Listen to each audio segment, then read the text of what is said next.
नमस्ते, मैं हूँ अनुराधा और आप सबका अनुराधा मेडिकल क्लासेस में स्वागत कर रही हूँ।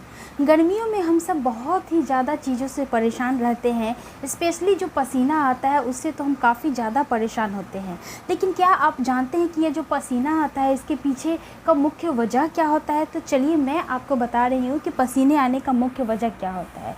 अगर हम सब बचपन में क्लासेस किए होंगे, पढ़ाई किए होंगे तो एक टर्म को समझे होंगे कि हीट जो होता है वो हमेशा हाई से लेकर के लो की तरफ मूव करता है। तो हमारे बॉडी का जो टेम्परेचर होता है, यानी कि हम ह्यूमंस जो होते हैं, इसका बॉडी का जो टेम्परेचर होता है वो अप्रॉक्स कितना होता है 37 डिग्री सेल्सियस होता है।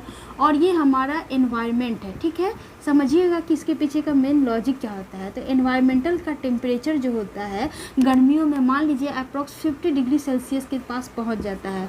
अगर हम लोग दिल्ली मुंबई ये सब का बात करेंगे तो 50 प्लस पहुंच जाता है।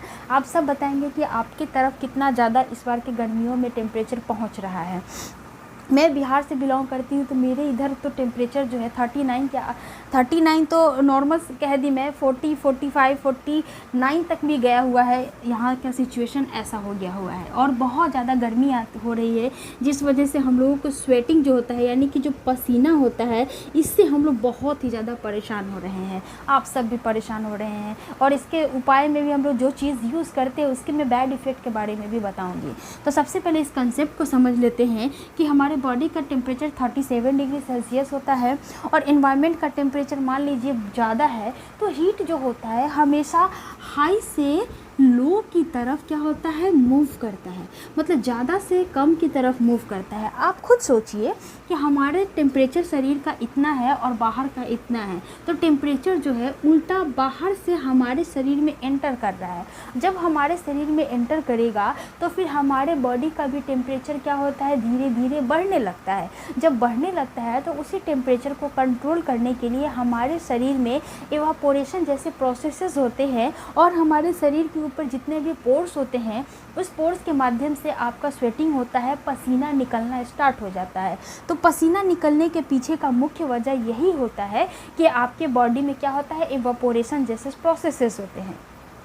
अब मैं बात करूं कि पसीना जो होता है वो किसको सबसे ज़्यादा आता है, किसे सबसे ज़्यादा आता है, किसे ज़्यादा आता है, ये सवाल होता है। जो देखिएगा, जो दुबले पतले लोग होते हैं उनको बहुत ज़्यादा परेशानी नहीं होती है। जो लोग बहुत हेल्दी होते हैं, जिनके शरीर में फ़ैट बहुत ज़्यादा होता है, उनको पसीना से बहुत ही ज़्यादा प्रॉब्लम होने लगती है और उनको थोड़ा सा सर्वाइव करना मुश्किल भी हो जाता है, क्योंकि जिनका बॉडी वेट ज़्यादा होता है, फ़ैट बहुत ज़्यादा होता है, उनके बॉडी में इवापोरेशन होने में बहुत प्रॉब्लम होती है। और कभी कभी देखा भी जाता है कि बहुत हेवी क्या होता है, पसीना आने लगता है। जैसे मैं हूँ तो मैं तो नॉर्मल हूँ, लेकिन मुझे भी बहुत ज़्यादा स्वेटिंग होता है। और स्वेटिंग कब होता है, जब मैं बहुत ज़्यादा फिजिकल वर्क करती हूँ।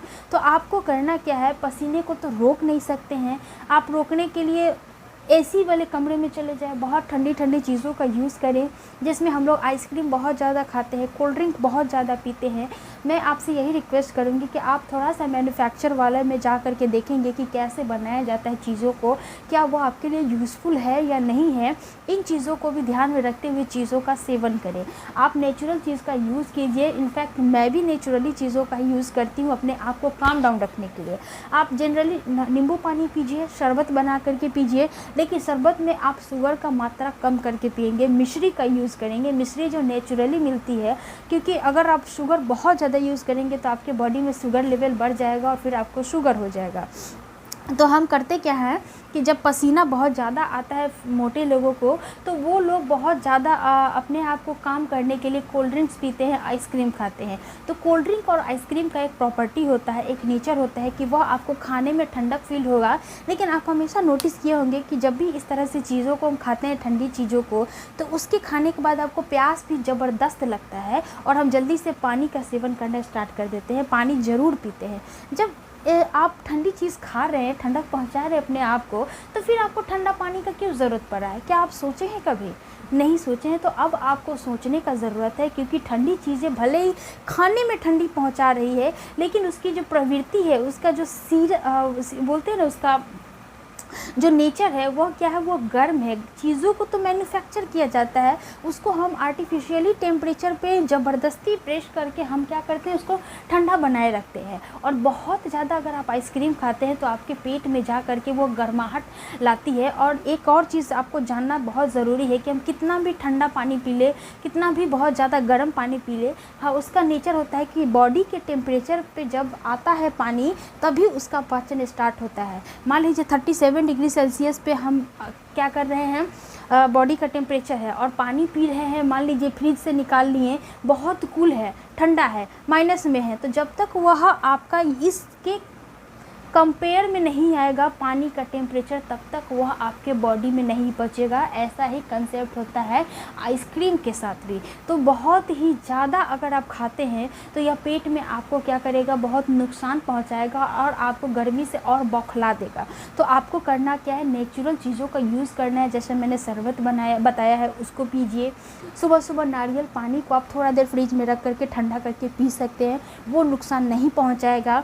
साथ ही साथ आप ऐसे फ्रूट्स का भी सेवन करेंगे जो आपको ठंडक पहुंचाती है, जैसे संतरा हो जाता है, यह बहुत अच्छा होता है हमारे डाइजेशन के लिए भी, हमारे पेट के लिए भी। इनफैक्ट पेट से संबंधित जितनी समस्याएं होती है, अगर आप संतरा का यूज़ करते हैं तो वो धीरे धीरे ठीक होने लगता है, क्योंकि संतरा में जो होता है रेशा होता है, विटामिन सी होता है, जो हमारे बॉडी के लिए सही होता है, अच्छा होता है।